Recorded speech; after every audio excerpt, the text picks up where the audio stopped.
2 days before Germany signed its surrender, an American lieutenant brought a Sherman tank to the gate of an Austrian castle and gave an order no field manual had ever prepared him to give. He told German soldiers to take positions on his line, and they obeyed. Not prisoners, not informants. Armed Wehrmacht men, still wearing the uniform America had been fighting across Europe to defeat, now standing shoulder to shoulder with U.S. soldiers, French political prisoners, Austrian resistors, and even one former SS officer inside the same stone walls.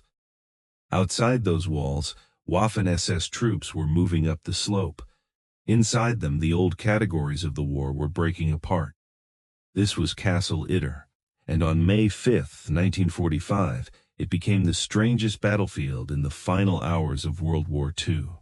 The castle stood above the village of Itter in the Austrian Tyrol, a hard shape on a green ridge, looking down over roads that twisted through the mountains toward Wehrmacht and Kufstein. From far away it looked like a storybook fortress. Up close it had become something much colder.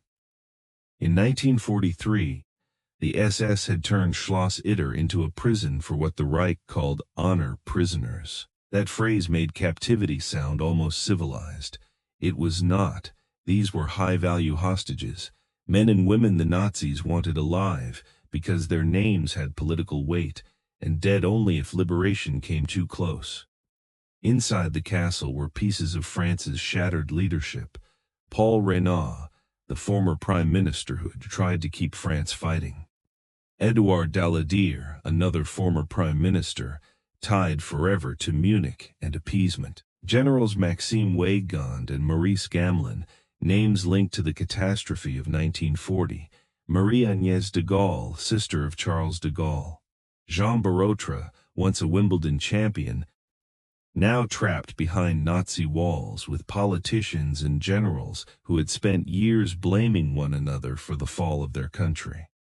Imagine that room. The men who had commanded armies, the men who had negotiated with dictators, the men who had believed history would remember them one way or another. Now they were waiting in a castle while the Third Reich collapsed around them. And collapse did not make the Reich safer, it made it more dangerous.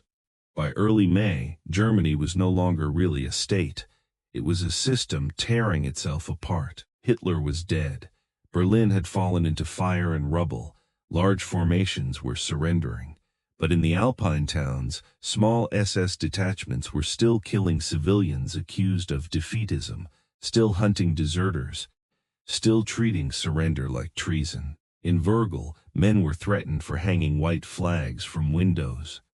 In the surrounding roads, the wrong uniform, the wrong word, the wrong hour could still get a person shot. And the French prisoners at Itter understood something clearly. If the SS returned before the Americans arrived, their famous names might not save them. Their famous names were the reason they might die. The first man to move was not a general. It was Zvonimir Chuchkovich, a Yugoslav prisoner used as a handyman at the castle. He had a dangerous kind of freedom, not enough to be safe, enough to slip away. On May 3rd, under the pretext of an errand, Chuchkovich left the castle carrying the prisoner's plea for help. He moved through a country that was technically still enemy territory, past broken command posts, nervous patrols, and villages where everyone could hear the war ending, but nobody knew who would arrive first. He eventually reached American troops near Innsbruck, but that message alone did not bring rescue fast enough. So the castle tried again. This time, the cook, Andreas Krobot, took another note toward Wehrmacht. That note reached a German major named Josef Gangl. And Gangl was the wrong kind of German officer for the SS to trust. He had fought for the Wehrmacht. He had worn the uniform for years. He had been decorated. He was not a man who had spent the whole war outside the system.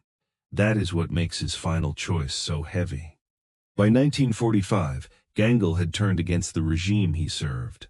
In Wehrmacht, he was working with the Austrian resistance, trying to protect civilians from roving SS troops who were still enforcing obedience after obedience had become insane. Gangl knew what Castle Itter meant. If the SS reached it first, the prisoners could be murdered before anyone called it liberation. If he moved openly against the SS, he and his men could be killed as traitors before the Americans even saw them. So Gangl made the only decision left. He went looking for the enemy. The American he found was Lieutenant John C. Lee, Jr. of the 23rd Tank Battalion, 12th Armored Division. Lee was not sent to write a legend.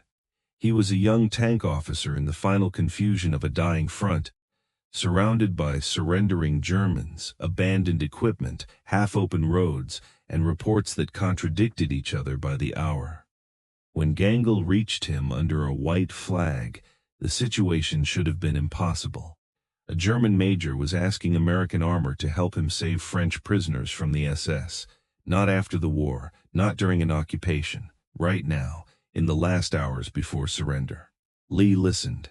He measured the road, the distance, the danger, and the absurdity of the request. Then he chose to go. He had permission. What he did not have was a force that looked anything like enough. The rescue column started larger than the group that would actually reach the castle.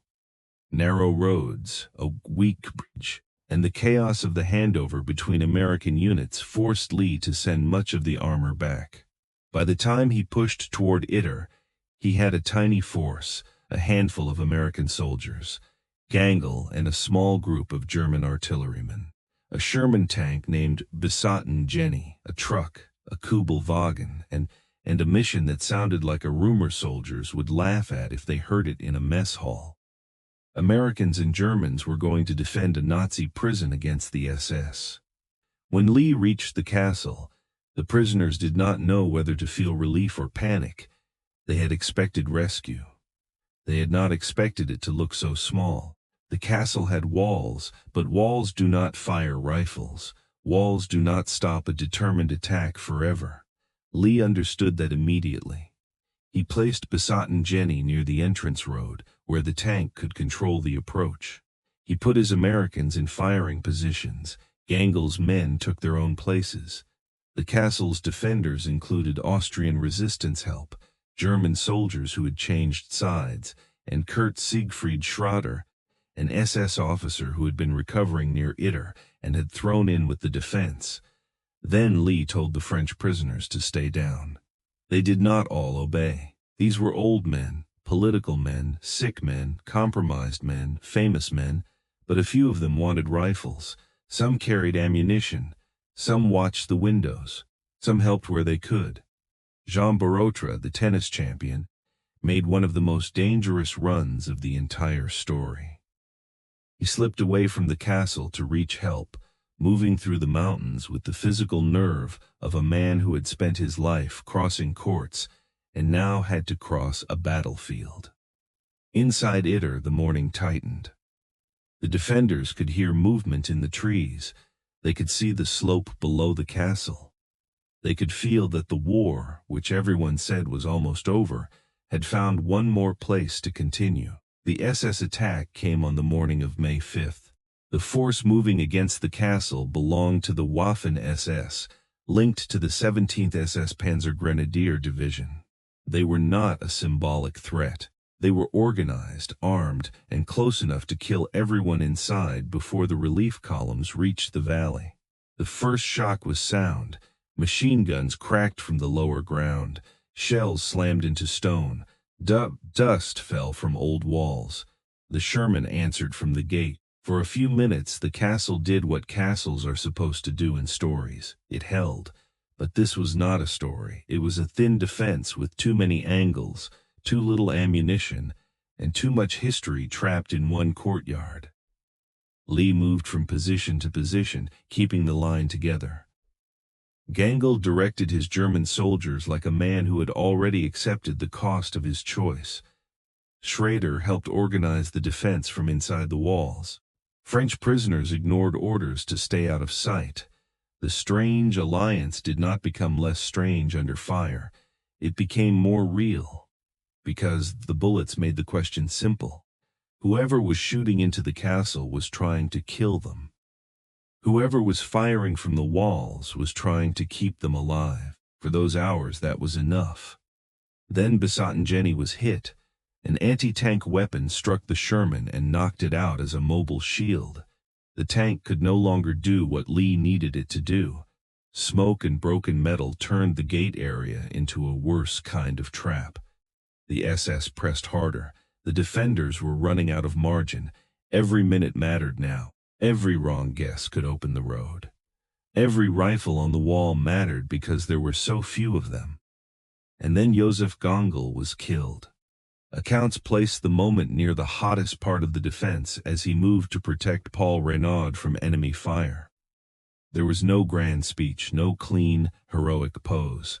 Just a German major in the last day of a war his country had made, dying while defending one of that war's prisoners. That is the point where the story refuses to stay simple. Gangl had not erased everything that came before. One brave death does not clean a uniform. It does not rewrite years of service. It does not turn history into a fable. But it does show something terrifying and human about the end of a regime. There comes a moment when obedience and conscience stand in the same room, and a person has to choose which voice is still real. Gangl chose too late to save himself, but not too late to save others. The fighting continued. The SS still had the slope. The castle still had too few defenders.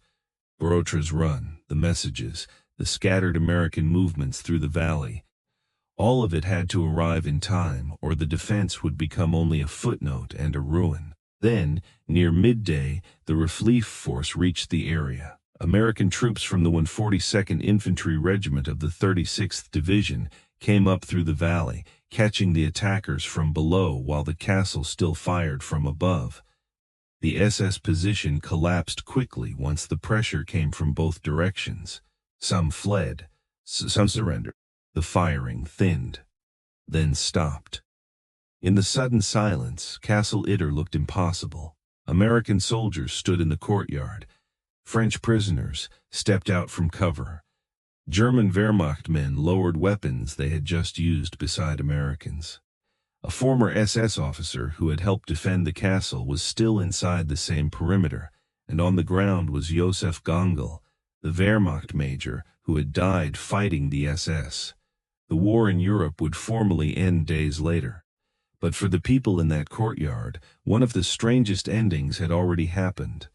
Not victory in its cleanest form, not forgiveness, not redemption handed out like a medal, something rougher, something harder to explain. The prisoners returned to a France that still had to argue with itself about 1940, Vichy, failure, compromise, courage, and blame. Reynaud, Daladier, Weygand, Gamelin, none of them escaped history's judgment simply because they survived Itter. Jean Borotra's mountain run became one bright act in a life that remained complicated. John C. Lee Jr. received the Distinguished Service Cross and was promoted after the action, but the story never fit neatly into the official memory of the war. Gangl was honored in Austria as a resistance hero. A street in Wurgl would carry his name. Still, the battle remained obscure for decades, not because it lacked drama, because it had too much contradiction. The easy version of World War II is drawn in straight lines. Allies here, Axis there, good on one side, evil on the other. And those lines matter, they are not false. But Castle Itter happened at the frayed edge of those lines, where a collapsing system exposed the private decisions underneath the uniforms. A young American lieutenant had to decide whether to trust a German major. A German major had to decide whether loyalty still meant obedience. French leaders who had spent years arguing over France's defeat had to decide whether they would wait to be saved or help hold the wall. And the SS, even with the war already lost, still chose the old violence. That is why Castle Itter lasts in the mind, not because enemies became friends. They did not because history became clean. It did not. It lasts because, for a few hours on the last edge of the war, the question was no longer what uniform a man wore. It was which side of the wall he chose to defend. On May 5, 1945, in a castle above the Austrian Tyrol, Americans, Germans, Austrians, and French prisoners held off the SS until help arrived. The war was not over yet. But inside those walls, something had already crossed the line first. Not peace, choice.